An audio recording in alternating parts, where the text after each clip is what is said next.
On October 30, 2015, a snapshot would be added to Minecraft that would shake the PvP community, and its effect still lasts to this very day. It would create a new form of PvP that nobody could ever see coming. This was the 1.9 snapshot 15W44B, which would only make two changes to the game. First, it would change the Ender Crystal to the name End Crystal, but more importantly, it would make these items obtainable in survival Minecraft. The End Crystal is Minecraft's most powerful weapon. Not only can it one-shot full Prot 4 netherite players instantly, but it's stackable and extremely quick to use. Its main purpose is to heal the Ender Dragon when you fight her in the end, but this version would finally give it a second use too. It could now be used as a weapon. Although it may seem odd, this feature wasn't used at all upon its release. Most of the players hated the 1.9 update and would stick to the 1.8 version instead, so nobody would take advantage of this new weapon. In fact, the first popular usage of it would be on the Anarchy server 2b2t in 2016 during the Rusher War. In 2b2t, many players would start using this item in wars to rush into an enemy's base and suicide bomb them, instantly trying to kill as many players as they could. However, people were originally just doing it occasionally somewhat as a joke, and it wasn't a tide turner of any kind.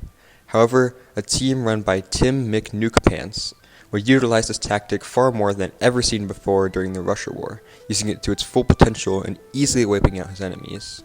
Seeing how well this worked, many other teams would join in and do the same thing. This was the earliest form of Crystal PvP. On November 14, 2016, the 1.11 update would come out. This introduced an item that would change the way Crystal PvP was played forever. This item was the Totem of Undying. Now, End Crystals would no longer kill players instantly, as the Totem of Undying gave players a second life. Those suicide bombs that players used in the Russia War wouldn't work anymore, as any player could survive the End Crystal with the Totem. This started the more modern version of Crystal PvP, where fights were more drawn out, and players had strategy and methods to survive crystals and kill enemies as quick as possible. Players on 2b2t like Owning, Puggers, and Syndicate NA would start adapting to this and learn how to use these new crystals. In fact, Syndicate NA still plays to this day and is one of the best players in the world. However, other players would take this PvP style to their own servers just to play it for fun, not even for certain wars on certain servers. They would just play Crystal PvP for the fun of it. Again, however, Minecraft was still in a very dark age at this time that would last until 2019, and not many players played on the 1.9 version, so there really wasn't much Crystal PvP during this time. Even the small amount of players who played a 1.9 plus version would still play sword duels rather than Crystal PvP. However, in May 2020, during Minecraft 1.15, a few Crystal PvP montage videos were released by players like golfeh. Back then, players were a lot less advanced than the ones today, and there were a lot less items to use. Hence, players wouldn't even use End Crystals to deal damage in fights, and it was more as like an accessory to pressure their opponents or intimidate them. Players were a lot more used to sword and would use those to deal damage instead. In June 24, 2020, the 1.16 update would come out. This introduced the respawn anchor, which let players set their spawn in the nether. However, when placed in the overworld, it also explodes, dealing damage equal to a crystal but more compact. However, it does take longer to use.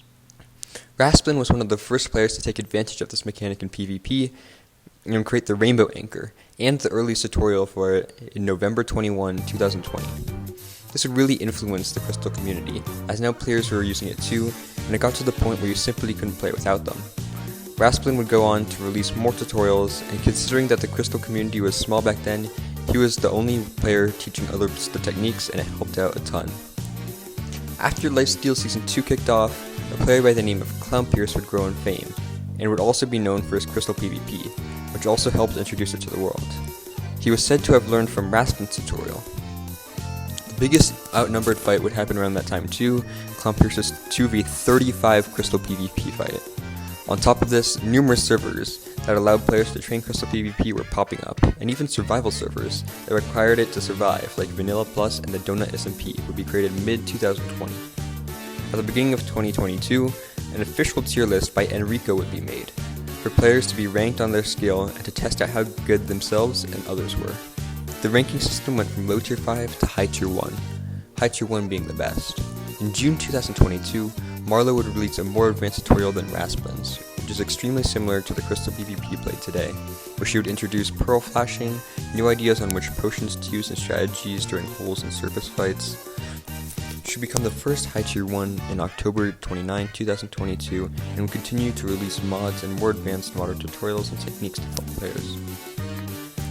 However, many people didn't think that Crystal PvP was Minecrafty, and while traditionally players were meant to aim and click a sword, they argued that it had turned into spamming these overpowered objects all over the place, and they argued that the original stuff they were used to was no longer important anymore.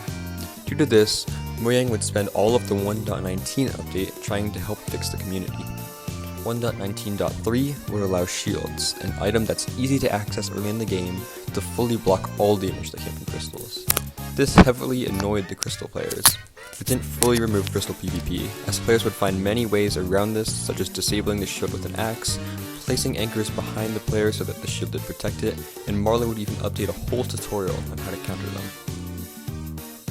They next tried to reduce the knockback taken by crystals in 1.19.4 to reduce basic forms of hit crystals, as it no longer launched the player high enough for a second one to be placed before they hit the ground.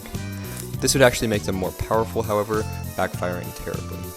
Minecraft didn't spend the next update, 1.20, on countering these though, and this allowed for an innovative time in the Crystal community. Marlow showcased a new form of respawn anchoring, where players would place a new anchor on one that's already being exploded for twice the damage. King Default would bring candy crushing, a whole different technique into Crystal. The ping pong was made to counter double toteming, and a player named Sakura FX would go all out, using all sorts of items and redstone machinery to win these fights, and other techniques like the dig anchor, bow crystal, and trident crystal would be made. Finally, the 1.21 update would add the wind charge, an item which when hitting a player would knock them back a significant amount. Since Crystal PvP depends heavily on knocking players into the air and crystalling them, players would find all sorts of ways to use this in their Crystal PvP, and examples of this include throwing them into ender pearls to stop them, and throwing them into players to hit them up. This is basically caught up to modern day, and although it started as a very small community back then, it has now made a significant impact in the Minecraft PvP experience and has lots of players to keep it alive.